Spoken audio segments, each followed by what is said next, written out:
Hi ಆಶಾ ತ್ರಿಷಾ ಅಡುಗೆ ಮನೆಗೆ ಸ್ವಾಗತ.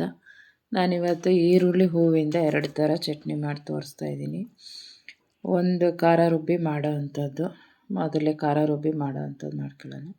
ತೆಂಗಿನಕಾಯಿ ತುರಿ, ಬೆಳ್ಳುಳ್ಳಿ, ಜೀರಿಗೆ, ಉಪ್ಪು, ಕೊತ್ತಂಬರಿ ಸೊಪ್ಪು, ಹಸಿಮೆಣ್ಸಿಕಾಯಿ ಬೇಕಾದ್ರೆ ಹಾಕ್ಕೋಬೋದು. ಹಸಿಮೆಣ್ಸಿಕಾಯಿ ಹಾಕ್ತಾಯಿಲ್ಲ, ನಾನು ಖಾರ ಪುಡಿ ಹಾಕ್ತಾಯಿದ್ದೀನಿ.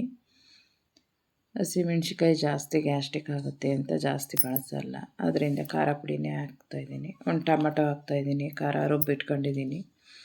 ಒಗ್ಗರಣೆಗೆ ಈರುಳ್ಳಿ, ಕರಿಬೇವಿನ ಸೊಪ್ಪು ಕಟ್ ಮಾಡಿ ಇಟ್ಕೊಂಡಿದ್ದೀನಿ. ಇನ್ನು ಬಾಣಲೆಗೆ ಒಗ್ಗರಣೆ ಹಾಕ್ತಾಯಿದ್ದೀನಿ. ಈರುಳ್ಳಿ, ಕರಿಬೇವಿನ ಸೊಪ್ಪೆಲ್ಲ ಹಾಕಿ, ಈರುಳ್ಳಿ ಸಣ್ಣದಾಗಿ ಕಟ್ ಮಾಡಿ ವಾಶ್ ಮಾಡಿ ಇಟ್ಕೊಂಡಿದ್ದೀನಿ. ಈಗ ಹಾಕ್ತಾಯಿದ್ದೀನಿ. ಅದಕ್ಕೆ ಸ್ವಲ್ಪ ಉಪ್ಪು ಹಾಕಿ ಹಾಗೆ ಫ್ರೈ ಆಗಲಿ, ಒಂದು 5 ನಿಮಿಷ ಮುಚ್ಚಿಟ್ಟು ಬೇಯಿಸ್ಕೊಳ್ಳೋಣ. ಆಮೇಲೆ ಖಾರ ಮಸಾಲೆ ಹಾಕೋಣ. ಈಗ ಈರುಳ್ಳಿ ಚೆನ್ನಾಗಿ ಫ್ರೈ ಆಗ್ತಾಯಿದೆ. ಒಂದು 5 ನಿಮಿಷ ಫ್ರೈ ಆಗಲಿ, ಚೆನ್ನಾಗಿ ಬೇಯಲಿ ಅದು. ಆಮೇಲೆ ಖಾರ ಮಸಾಲೆ ಹಾಕೋಣ. ನಾನಿಲ್ಲಿ ಜೋರಾಗಿ ಮಾತಾಡೋಕ್ಕಾಗ್ತಾಯಿಲ್ಲ ಅಂದರೆ ಮಾತಾಡೋಕ್ಕೆ ಸ್ವಲ್ಪ ಇದಾಗುತ್ತೆ. ನಾನು ಮೈಕು ಏನು ತಗೊಂಡಿಲ್ಲ. ಇದು ವೀಡಿಯೋ ಮಾಡ್ಕೊಂಡು ಅಡುಗೆ ಮಾಡೋ ಅಂಥದ್ದು. ನಾವು ಯಾವ ಕೆಲಸ ಆದರೂ ಸುಲಭ ಅಂತ ನಾವು ಅಂದ್ಕೋತೀವಿ. ಎಲ್ಲ ಕೆಲಸನೂ ಕಷ್ಟನೇ. ವೀಡಿಯೋ ಮಾಡ್ಕೊಂಡು ಅಡುಗೆ ಮಾಡೋದು ತುಂಬ ಕಷ್ಟನೇ. ರುಬ್ಬಿರೋ ಮಸಾಲೆ ಹಾಕ್ಕೊಂಡು ಫ್ರೈ ಮಾಡ್ಕೊತಾಯಿದ್ದೀನಿ. ಚೆನ್ನಾಗಿ ಕುದಿ ಬರಲಿ, ಒಂದು 5 ನಿಮಿಷ ಅದರಲ್ಲಿ ಬೇಯಲಿ ಚೆನ್ನಾಗಿ. ಮಸಾಲೆ, ಉಪ್ಪು, ಖಾರ ಎಲ್ಲ ಹಾಕಿ ಉಪ್ಪೆಲ್ಲ ಸರಿಯಾಗಿದೆಯಾ ಅಂತ ನೋಡ್ಕೋಬೋದು. ಖಾರ ಕಡಿಮೆ ಇದ್ದರೆ ಖಾರ ಪುಡಿನ ಹಾಕೋಬೋದು. ನಾವೇನು ಕೆಲಸ ಮಾಡಿದ್ರು ಎಲ್ಲಾದರೂ ನಮಗೆ ಕಷ್ಟ ಅನಿಸುತ್ತೆ. ನಮಗೆ ಬೆನ್ನು ನೋವು, ಕಾಲು ನೋವು ಇರೋದ್ರಿಂದ ಅಡುಗೆ ಮಾಡೋದೇ ತುಂಬ ಕಷ್ಟ. ಅದರಲ್ಲಿ ಏನೂ ಕೆಲಸ ಮಾಡೋಕ್ಕಾಗಲ್ಲ ಅಂತ ಇದಾರು ಮಾಡ್ಬೋದಲ್ಲ, ವೀಡಿಯೋ ಮಾಡ್ಕೊಂಡು ಅಡುಗೆ ಮಾಡೋಕ್ಕಾದ್ರೂ ಆಗ್ಬೋದು ಅಂತ ಮಾಡ್ತಾಯಿದ್ರೆ ಅದು ಕಷ್ಟನೇ. ಬೆನ್ನು ನೋವು ಜಾಸ್ತಿ ಆಗಿದೆ. ಕ್ಯಾಮ್ರಾ ಮಾಡೋದ್ರಿಂದ ಕೈ ನೋವು ಜಾಸ್ತಿ ಆಗ್ತಾಯಿದೆ. ಒಂದು ವಾರದಿಂದ ಯಾವ ವೀಡಿಯೋನೂ ಮಾಡೋಕ್ಕಾಗಲಿಲ್ಲ, ವೀಡಿಯೋನೂ ಹಾಕೋಕ್ಕಾಗಲಿಲ್ಲ. ಇಲ್ಲಿ ಚಟ್ನಿ ಚೆನ್ನಾಗಿ ಬೆಂದಿದೆ. ಈಗ ರೊಟ್ಟಿ ಜೊತೆಗೆ ಮಾಡಿದ್ದೀನಿ. ಇನ್ನೊಂದು ಥರದ ಚಟ್ನಿ, ಅದು ಈಸಿನೇ. ಅದು ಬೇಕು ಅಂದರೆ ಅದೇ ಮಾಡ್ಕೋಬೋದು. ಇದು ಅನ್ನಕ್ಕೂ ಚೆನ್ನಾಗಿರುತ್ತೆ, ರೊಟ್ಟಿ, ದೋಸೆ ಎಲ್ಲದ್ರ ಜೊತೆಗೂ ಚೆನ್ನಾಗಿರುತ್ತೆ. ಇದಕ್ಕೆ ನಾನಿಲ್ಲಿ ಚಿಕ್ಕದಾಗಿ ಕಟ್ ಮಾಡಿ ಇಟ್ಕೊಂಡಿದ್ದೀನಿ.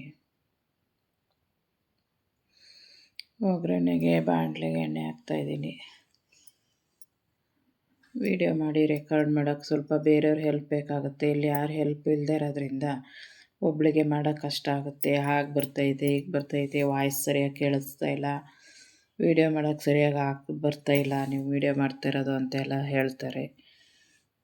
ಒಬ್ಳಿಗೆ ಓಡಾಡ್ಕೊಂಡು ಮಾಡೋದ್ರಿಂದ ಏನು ಮಾಡೋಕ್ಕಾಗಲ್ಲ. ಯಾರೂ ಸಪೋರ್ಟ್ ಇಲ್ಲದೆ ಇದ್ದರೆ ಕಷ್ಟನೇ ಎಲ್ಲ ಕೆಲಸನೂ. ಈಗ ಈರುಳ್ಳಿ ಹಾಕಿ ಒಗ್ಗರಣೆ ಹಾಕ್ತಾಯಿದ್ದೀನಿ. ಟೊಮಟೊ ಹಾಕ್ತಾಯಿದ್ದೀನಿ. ಇಲ್ಲಿ ಒಂದು 3 ಟೊಮಟೊ ಕಟ್ ಮಾಡಿ ಇಟ್ಕೊಂಡಿದ್ದೀನಿ. ಈರುಳ್ಳಿ, ಕರಿಬೇವಿನ ಸೊಪ್ಪು, 3 ಟೊಮಟೊ ಎಲ್ಲನೂ ಹಾಕಿ ಟೊಮಟೊಗೆ ಸ್ವಲ್ಪ ಉಪ್ಪು ಹಾಕಿ ಫ್ರೈ ಆಗಲಿ ಚೆನ್ನಾಗಿ.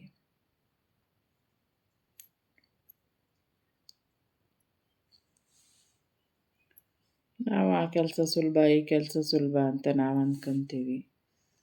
ಯಾವುದೋ ವೀಡಿಯೋ ಮಾಡಿ ಅಡುಗೆ ಮಾಡೋದು ಸುಲಭ ಅಂತ ನಾನು ಮುಂಚೆ ಅಂದ್ಕೊಂಡಿದ್ದೆ. ಒಂದು ತಿಂಗಳು ಮಾಡ್ತಾ ಇರೋದಕ್ಕೆ ಸಖತ್ ಕಷ್ಟ ಆಗ್ತೈತೆ. ಬೆನ್ನು ನೋವೆಲ್ಲ ಇರೋದ್ರಿಂದ ವೀಡಿಯೋ ಮಾಡ್ಕೊಂಡು ಮಾಡೋದು ಕಷ್ಟನೇ. ಟೊಮಟೊ ಸಾಫ್ಟಾಗಿ ಆಗಿದೆ.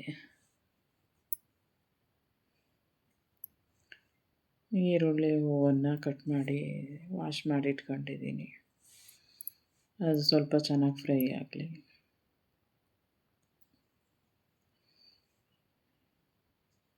ನಾನಿನ್ನೇನು ಕೆಲಸ ಮಾಡೋಕ್ಕಾಗಲ್ವಲ್ಲ ನನ್ನ ಕೈಲಿ ಅಂತ ನಾನು ಇದನ್ನು ಆಯ್ಕೆ ಮಾಡಿಕೊಂಡೆ. ಎಲ್ಲ ಯೂಟ್ಯೂಬಲ್ಲೆಲ್ಲ ನೋಡಿ ಇಷ್ಟೊಂದು ಮಾಡ್ತಿದ್ರಲ್ಲ ಅಂತ ನಾನು ನನ್ನ ಕೈಲಾಯಿದ್ದು ಮಾಡೋಣ, ಈ ಕೆಲಸನಾದರೂ ಮಾಡ್ಬೋದು ಅಂತ ನಾನು ಅಂದ್ಕೊಂಡೆ. ಆದರೆ ಇಷ್ಟು ಕಷ್ಟ ಆಗುತ್ತೆ ಅಂತ ನನಗೂ ಗೊತ್ತಾಗಲಿಲ್ಲ. ಈಗ ಅರ್ಧ ಮಾಡಿ ಬಿಡಬೇಕಲ್ಲ ಅಂತ ನಾನು ಮುಂದುವರಿಸ್ತಾ ಇದ್ದೀನಿ. ಖಾರ ಪುಡಿ ಹಾಕಿದ್ದೀನಿ, ಸ್ವಲ್ಪ ಹೊತ್ತು ಬೇಯಲಿ. ಸ್ವಲ್ಪ ಒಂದು ಅರ್ಧ ಗ್ಲಾಸ್, ಚಿಕ್ಕ ಗ್ಲಾಸಲ್ಲಿ ಒಂದು ಅರ್ಧ ಗ್ಲಾಸ್ ನೀರು ಹಾಕ್ಕೊಂಡು ಚೆನ್ನಾಗಿ ಮಿಕ್ಸ್ ಮಾಡಿ ಮುಚ್ಚಿಡಿ, ಬೇಯಲಿ.